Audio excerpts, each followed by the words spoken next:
Welcome to English Conversation Café.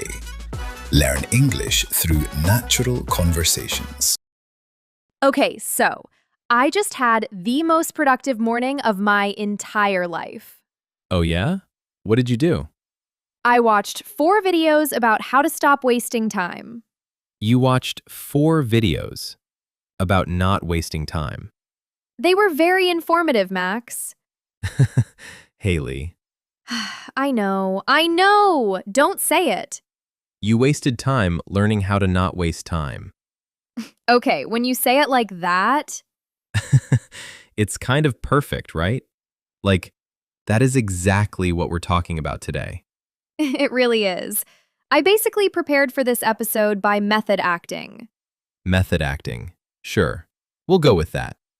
I'm a professional, Max. You really are. Welcome to English Conversation Café. I'm Max. And I'm Haley, your method acting co-host. Today's episode is about something that affects literally everyone.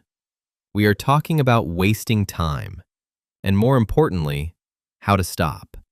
By the end of this episode, you're going to understand why you waste time, because the answer might actually surprise you. And you'll have 5 real, practical strategies you can use starting today. And of course, at the end, we have the Café Rewind, where we go back through 8 useful English expressions from today's conversation and explain them clearly. So stick with us. And hey, if you're new here, welcome to the cafe. We make English feel like a real conversation, not a textbook. And if you enjoy what we do here, hit the like button and subscribe. It genuinely helps us keep growing, and it means you'll never miss a new episode. Okay, let's get into it. Okay, Max, tell me honestly, are you someone who wastes time?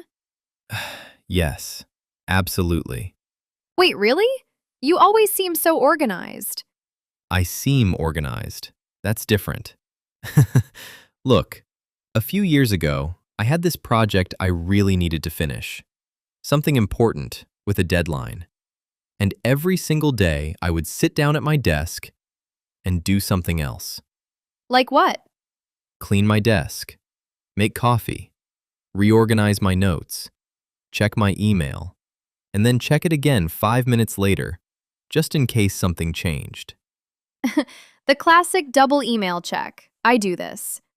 And the whole time I kept telling myself, I'm just not in the mood right now. I'll do it later when I feel more focused. I'll do it when I'm ready. Oh, I know this feeling so well. And later just keeps moving forward. Exactly. Later became the next day. The next day became next week. And eventually I realized I wasn't lazy. I wasn't bad at working. I was avoiding how the task made me feel. What do you mean, how it made you feel? The task felt big, uncomfortable, like I might fail or do it wrong, or it would take forever. And my brain just didn't want to feel any of that. So it found easier, more comfortable things to do instead. Things that felt good right now. Okay, that is really interesting. Because I always thought I wasted time because I had no discipline. Like, something was wrong with me. That's what most people think. But the research actually shows it's much more about emotions than discipline. Your brain is literally trying to protect you from discomfort. It's not being lazy, it's being self-protective. So, my brain is looking out for me by making me watch cooking videos for 2 hours when I should be studying. Exactly. It's trying to help. In a very, very unhelpful way. Thanks, brain. Really appreciate it. And here's the wild part.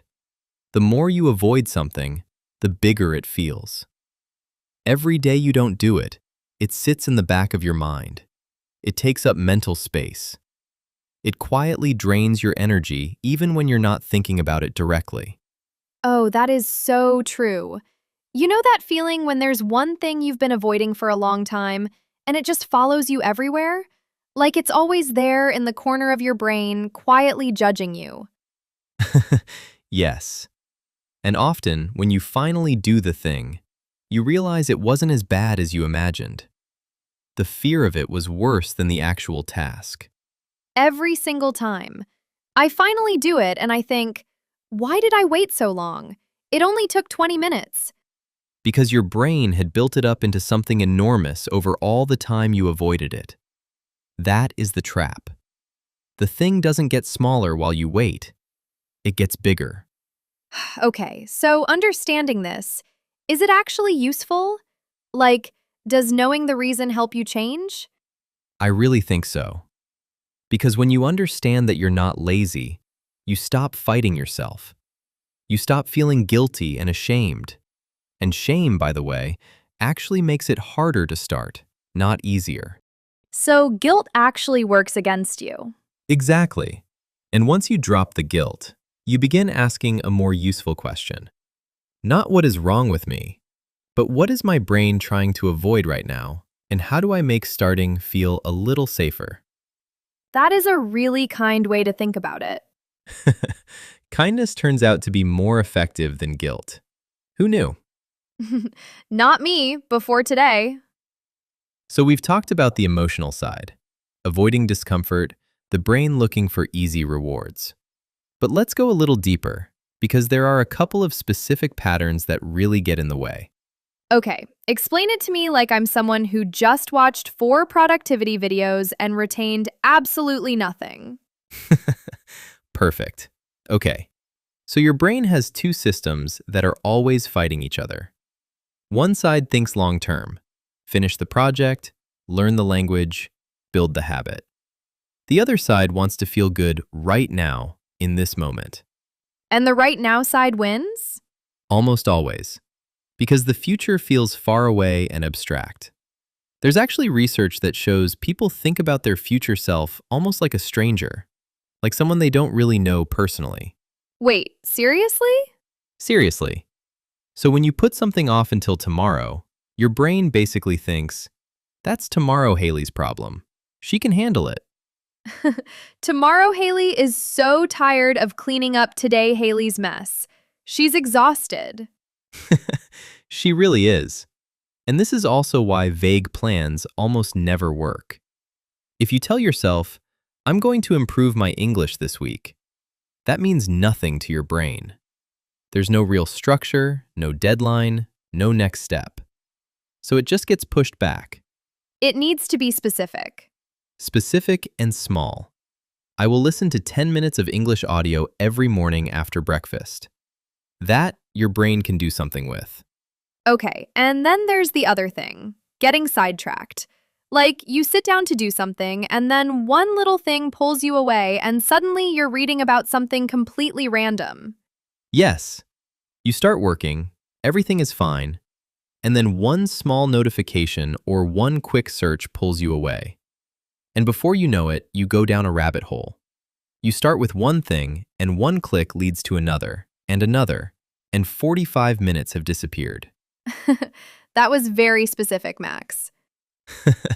I'm definitely not describing something that happened to me recently. It happened to you recently. It happened to me recently. The point is, most of us don't even realize how often this happens. You might think you had a focused morning, but when you count up all the little interruptions, the quick phone checks, the just 1-minute detours, It adds up to way more than you expect. way more.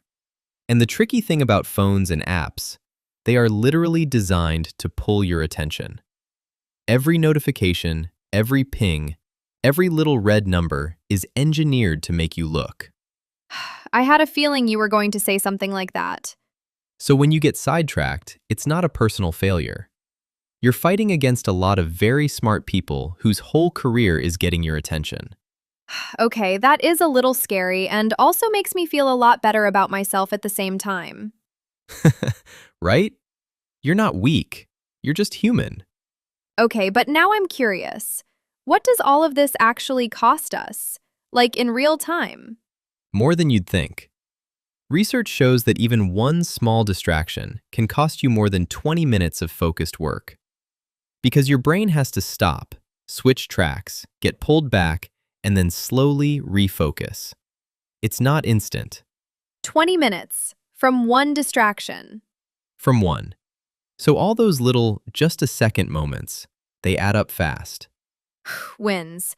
I feel very seen right now and I don't love it. We all do. And I want to say this clearly. You are not a bad person. You're not broken. Your brain is doing exactly what it was built to do. The question is just, what do you do about it? And I think that's the part people need most.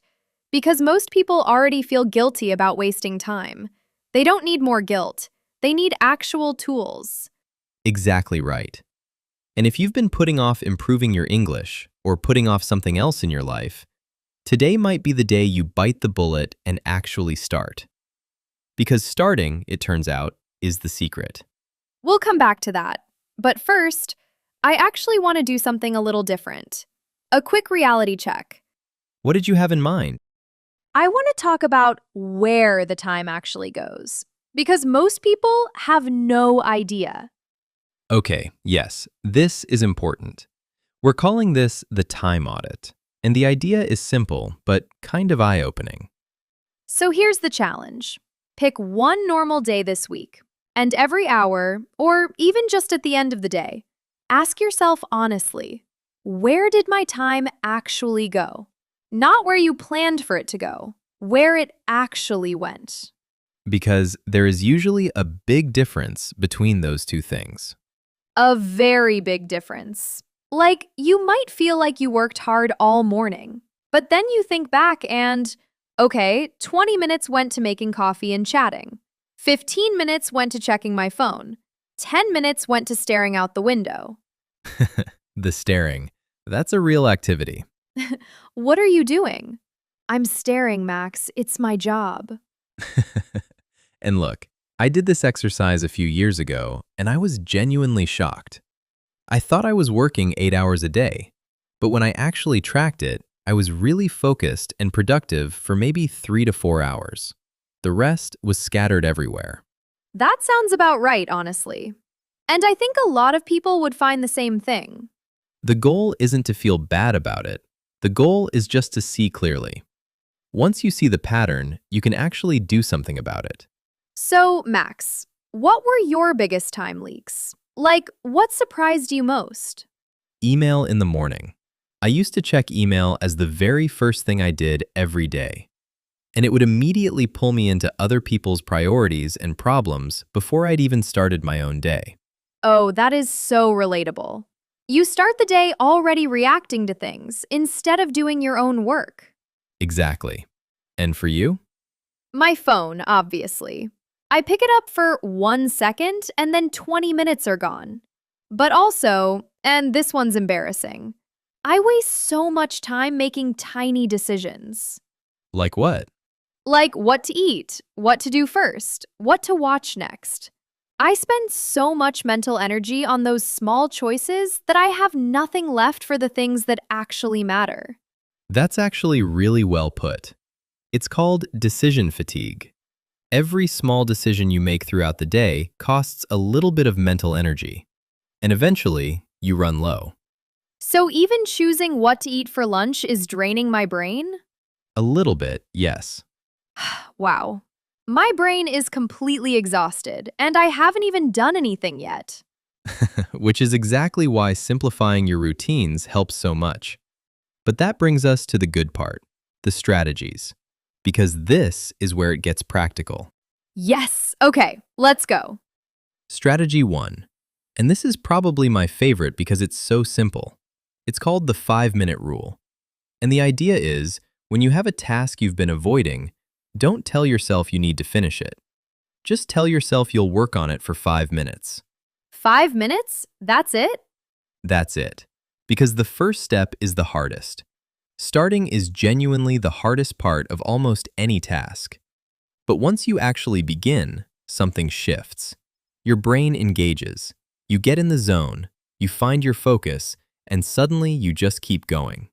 Oh, I've experienced this so many times. Like when I finally start cleaning my apartment. I hate the idea of it. I resist it all day.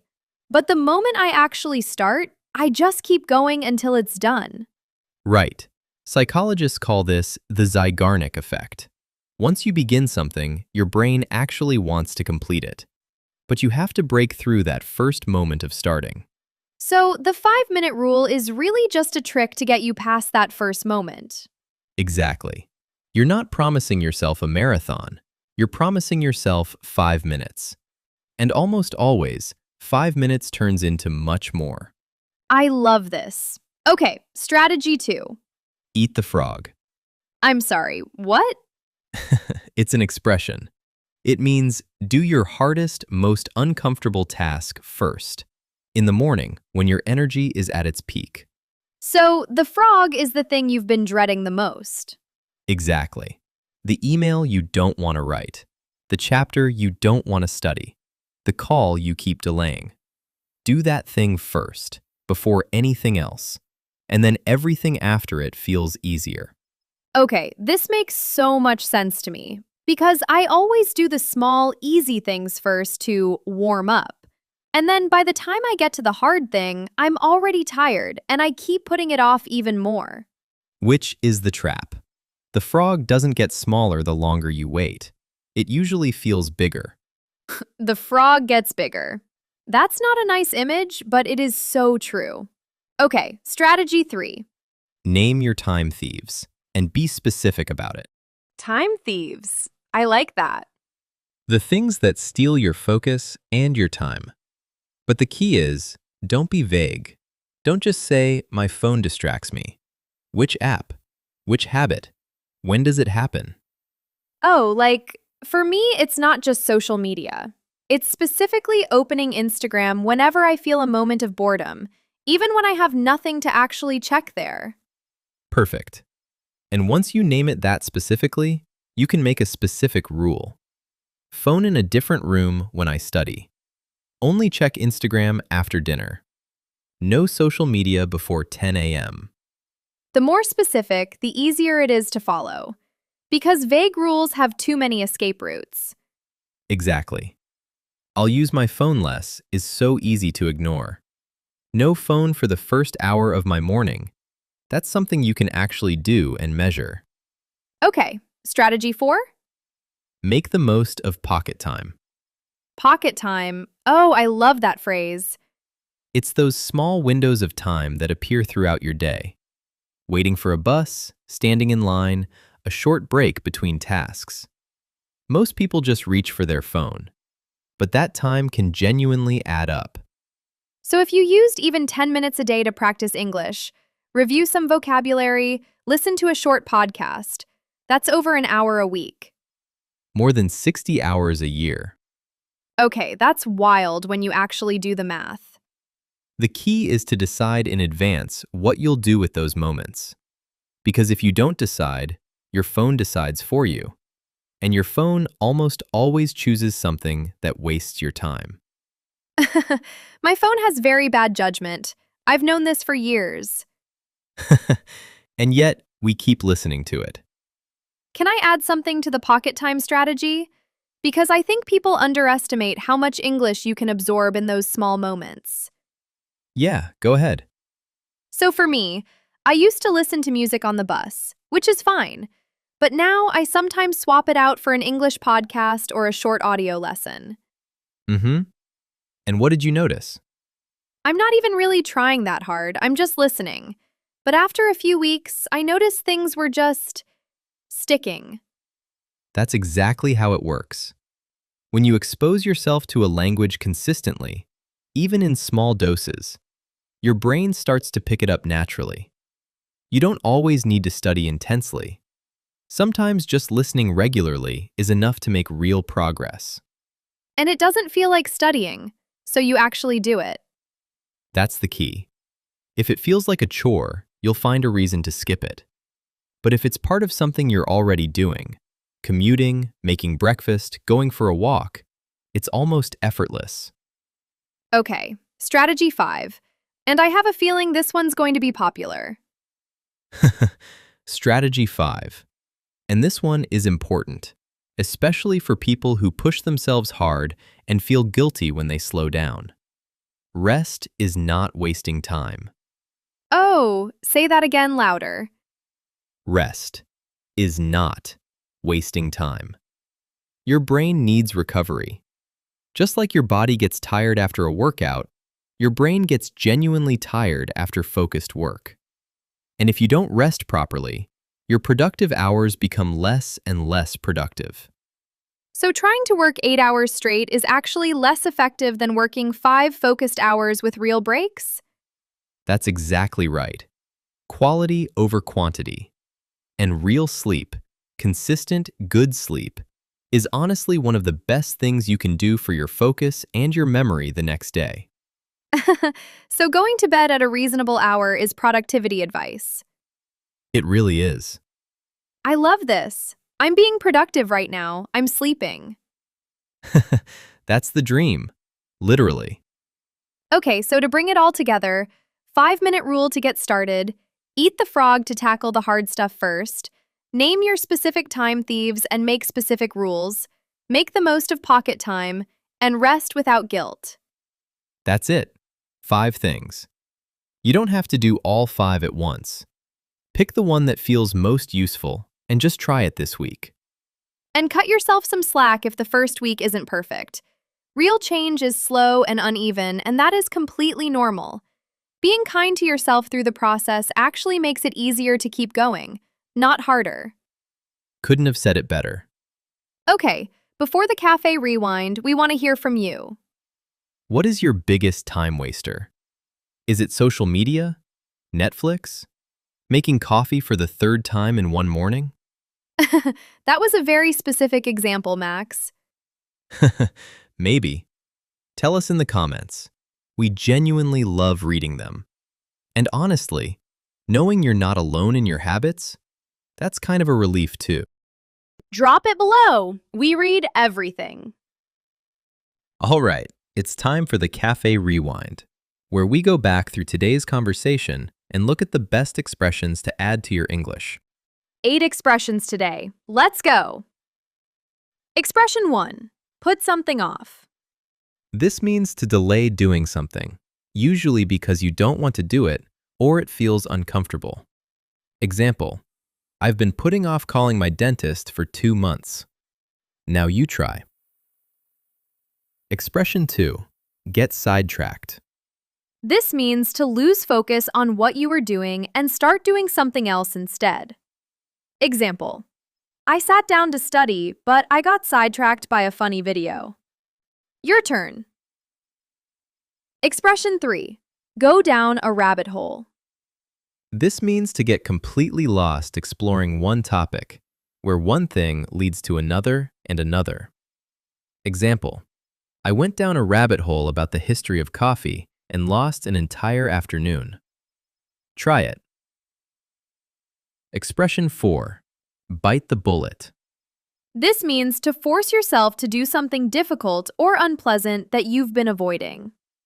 Example, I finally bit the bullet and started writing my essay. Now you. Expression 5. In the zone. This means to be in a state of deep focus where everything feels natural and easy. Example, I put on some music and I was completely in the zone for 2 hours. Your turn. Expression 6. The first step is the hardest. This means that starting is always the most difficult part. Once you begin, things get easier. Example, I didn't want to go to the gym, but the first step is always the hardest. Once I arrived, I had a great workout. Try it. Expression 7. Cut yourself some slack. This means to be less critical of yourself, to be more forgiving about your own mistakes or slow progress. Example, you missed one day. Cut yourself some slack. You're still making progress. Now you. Expression 8. Make the most of something. This means to use something as well as possible, to get the best result out of a situation or opportunity. Example, I only had 15 minutes before my meeting, so I made the most of it and reviewed my notes. Last one. 8 expressions, all from a real conversation. That's the Café Rewind. Use them. They're yours now. Okay, before we go, I want to say something. Because we talked a lot about wasting time today, and I don't want anyone to leave feeling bad about themselves. That's such an important point. You are not lazy. You are not a lost cause. Your brain was just doing what brains do, looking for comfort, avoiding discomfort. Now you understand that, and understanding it is already a huge step forward. And you don't need to fix everything at once. Just pick one thing from today. Try the 5-minute rule tomorrow morning. Name one specific time thief tonight. Use one pocket time moment this week for something that matters to you. Small, consistent. That is what actually changes things over time. And if you're listening to this podcast during a commute or a lunch break or while doing something else, then you are already making the most of your time. You're already doing it. Look at you. You're a productivity legend and you didn't even know it. Thank you so much for spending your time with us today. We really mean that. We know your time is valuable and we never take it for granted. If you enjoyed this episode, please like the video and subscribe. It's honestly the best way to support the cafe, and it means we can keep making these for you. We'll see you in the next one. And remember, tomorrow you will be very grateful for what today you decided to do. That's beautiful, Haley. I know.